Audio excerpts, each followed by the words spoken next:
Bonjour à toutes et à tous et ravi de vous retrouver pour ce nouveau Parole d'experts sur H24. Vous le savez, en moins de 12 minutes, on essaye de traiter tout ce qui a trait à l'actualité, la société, la culture, la politique.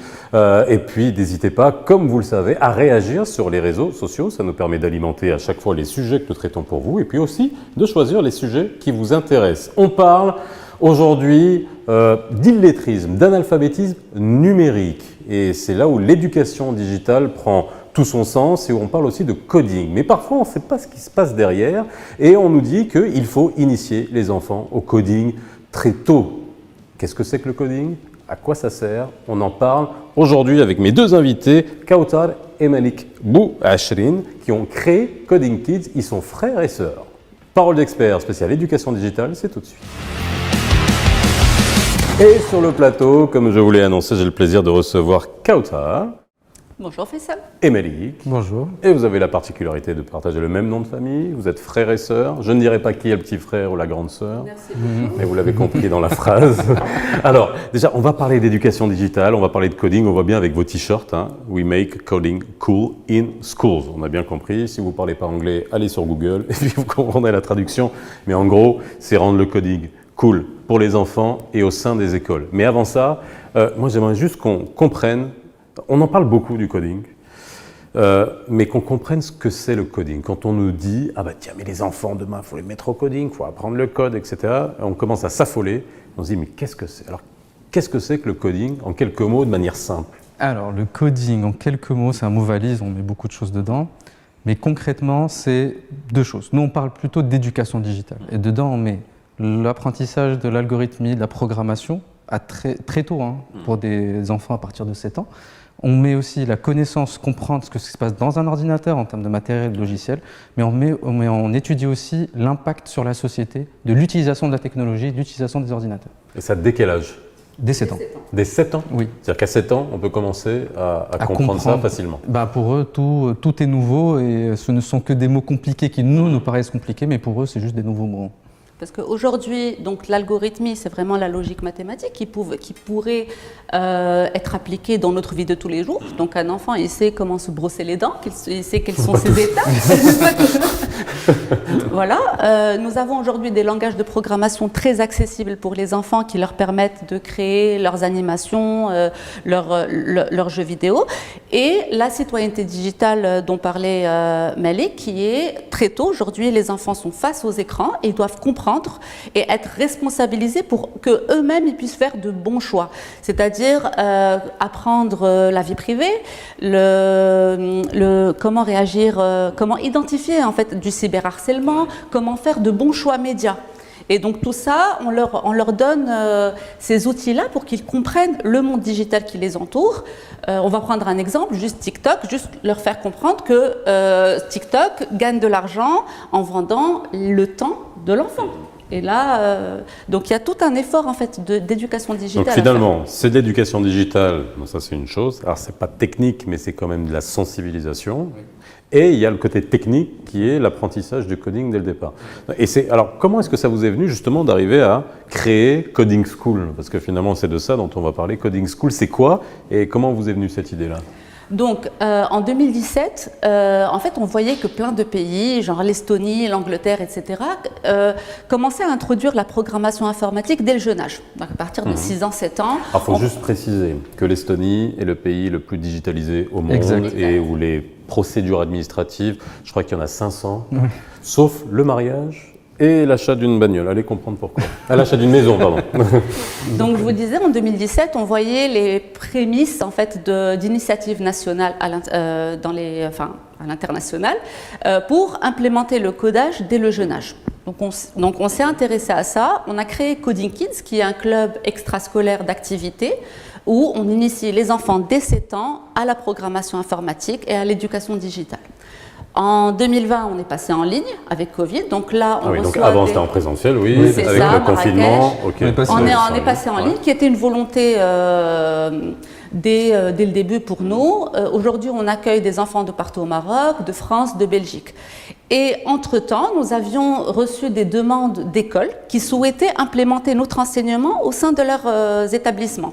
Mais nous n'avions pas forcément le bon modèle parce que Coding Kids, ce sont nos formateurs qui donnent les cours. Pour les écoles, ça leur coûterait beaucoup trop cher si nous déployions nos formateurs. Parce qu'un des goulots d'étranglement, c'est vraiment la formation des professeurs. C'est là où Coding School, on a créé Coding Schools, qui est un manuel digital, comme le serait un manuel de français, d'arabe, etc., déployé sur une plateforme en ligne, pour les élèves, justement, les élèves ont un espace de programmation cadré, structuré, et les professeurs peuvent se former de manière autonome, en ligne. Et vous formez les professeurs, les élèves ont accès à la plateforme, et donc ça crée ce petit écosystème. On a changé de modèle plusieurs fois, mais là aujourd'hui on est sur de la formation en autonomie certifiante pour les professeurs, où eux, on a des professeurs aujourd'hui qui n'ont aucun background en informatique, qui sont des professeurs d'anglais, des professeurs d'arabe, qui prennent le temps d'être accompagnés en fait, séance après séance, au cours qu'ils vont dispenser. Le principal goulot d'étranglement pour déployer à l'échelle un enseignement de ce type-là dans le monde, c'est les formateurs. Ce sont eux la pièce clé du système, au-delà bien sûr des infrastructures, d'Internet et ce genre de choses, mais aujourd'hui, c'est le formateur qui doit être accompagné. Donc on est sur une démarche de développement professionnel du formateur, où on l'accompagne, lui donne tous les outils, en attendant peut-être une initiative nationale de formation, d'intégration de la formation initiale dans le cadre de leur cursus de formation. Mais aujourd'hui, nous, on ne souhaite pas attendre. On propose aux écoles de mettre à disposition la formation en ligne pour qu'ils puissent, eux, dispenser petit à petit et même eux se former à l'éducation digitale au sens large. Et encore une fois, on inclut, comme je vous ai dit, la citoyenneté digitale, la programmation en mode qui n'est pas si difficile que ça, surtout pour le primaire. Un professeur de français peut donner des cours de maths au primaire. C'est un peu la même logique. On est vraiment sur des concepts simples qu'un adulte comprend en un quart d'heure et ça lui prend 1h30 pour expliquer à un enfant. Alors, est-ce que ça existe ailleurs dans le monde? Est-ce que vous avez benchmarké ou alors c'est des choses qui, au contraire, qui ont peut-être inspiré d'autres modèles? Alors, je vais dire bizarrement, en fait, les pays qui ont un curriculum national sont surtout en Europe de l'Est, en Asie, on entend beaucoup des pilotes, dans les pays en voie de développement en général. Dans les pays riches, à l'exception du UK et de l'Australie, beaucoup n'ont pas encore cette démarche. En France, par exemple, il n'y a pas de curriculum national obligatoire dans les écoles.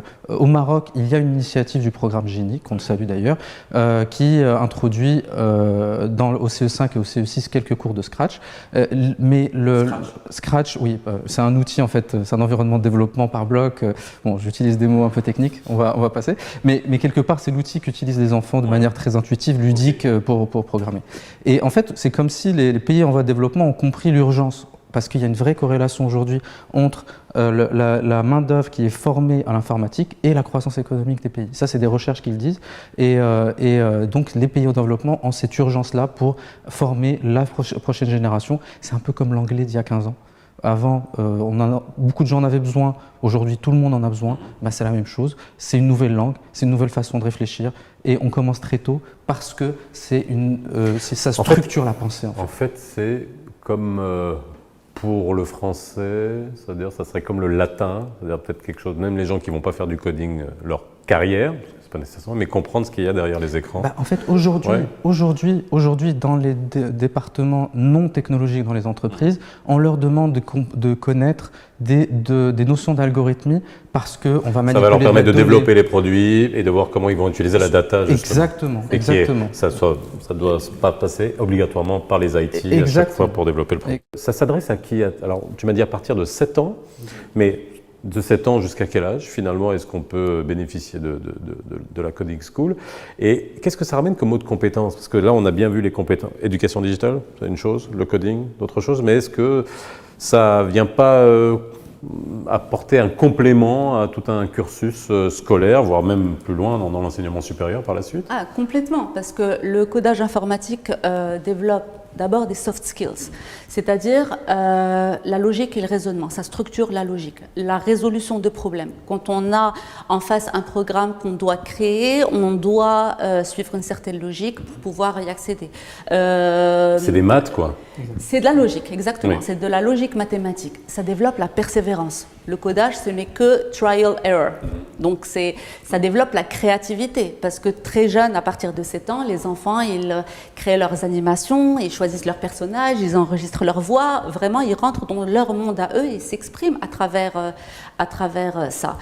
Donc ça, c'est pour les soft skills. Pour les hard skills, donc on a tout ce qui est maîtrise de l'environnement digital pour mieux se protéger, pour mieux appréhender et exploiter le potentiel du digital, quel que soit le métier justement de l'enfant ou sa carrière. Et il y a des études qui ont montré que les personnes qui ont des compétences en programmation informatique ont accès à de meilleures écoles, à des moyennes de salaire plus élevées et donc à une employabilité plus intéressante. Alors, il y a quand même une question qui se pose, c'est combien ça coûte cette histoire, hein? Et surtout, le coût va sûrement conditionner la manière avec laquelle on pourra généraliser ce curriculum, justement, pas seulement à des écoles privées, à des écoles un peu élitistes, mais à l'ensemble des écoles, qu'elles soient publiques ou privées. En fait, notre mission à nous, qu'on s'est donnée, c'est de démocratiser cet enseignement dans toutes les écoles. Aujourd'hui, le modèle qu'on a mis en place en fait, on a dû relever 2 challenges. Le premier, c'est le coût. En atelier, bon, ça coûte très cher, on a dû baisser le coût. Et le deuxième, on en a parlé, c'est la formation des enseignants. Ce modèle-là, qui est en formation autonome, certifiante des enseignants, font que le coût, on l'a divisé par 30 par rapport aux ateliers.